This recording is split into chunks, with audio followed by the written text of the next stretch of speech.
रात की कसम जब वो छा जाए और दिन की कसम जब वो रोशन हो जाए, और उस जात की कसम जिसने नर और मादा पैदा किए कि तुम लोगों की कोशिश तरह तरह की है। सो जिसने अल्लाह के रस्ते में माल दिया और परहेजगारी की और बेहतरीन बात यानी कलेमा तौहीद को सच जाना, तो उसको हम आसान तरीके की तौफीक देंगे।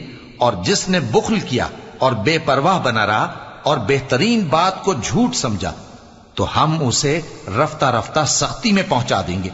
और जब वो दोजख के गड्ढे में गिरेगा तो उसका माल उसके कुछ भी काम ना आएगा। यकीनन राह दिखा देना हमारा जिम्मा है, और बेशक आखिरत और दुनिया हमारी ही मिल्कियत है। सो मैंने तुमको भड़कती आग से खबरदार कर दिया है। उसमें वही दाखिल होगा जो बड़ा बदबख्त है, जिसने झुटलाया और मुंह फेरा, और जो बड़ा परहेजगार है वो